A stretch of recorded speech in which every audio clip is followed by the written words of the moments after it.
some of the hesitations come from places that you don't expect. It isn't about, do I have enough money? It isn't about what's the right asset to give. It's sometimes about, is the charity that I intend to support in a place to receive this large gift? I have clients who are inclined to give tens of thousands of dollars to charities over a number of years, but they don't want to make that upfront gift. So often that's where something like a donor-advised fund is a great strategy, because they can get the deduction in the current year, and provided that the ultimate beneficiary is a 501c3 charity, they can take 2 or 3 or 5 years to distribute that to the ultimate user. Sometimes in talking with clients about lifetime charitable giving, one of the objections that we encounter is that people are already very philanthropic, and they have made large and continue to make large annual charitable gifts and can't use the deduction anymore. They've got large carry forwards. And one of the ways that you can have your cake and eat it too is to employ the technique of a charitable lead trust. We have a client who had a large carry forward and couldn't use the income tax deduction.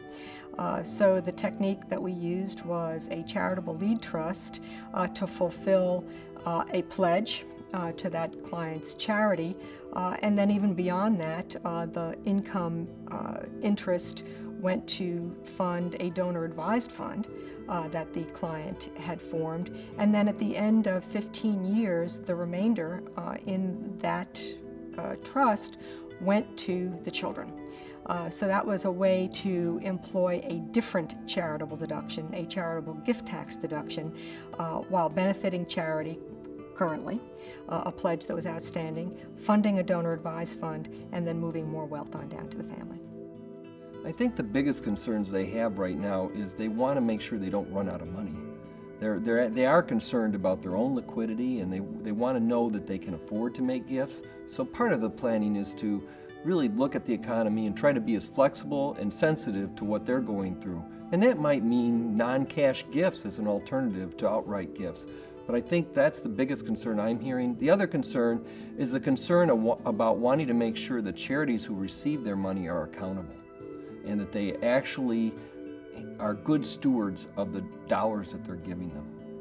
I think that typically it's, there's a couple different concerns. One of them is, are my children going to have enough?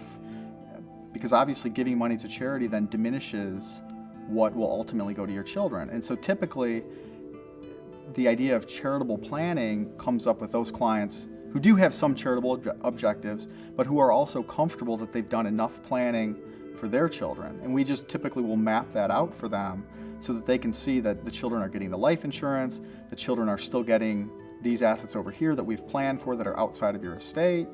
And so it's helping the clients become more comfortable with the assets that are available to be used for charitable planning.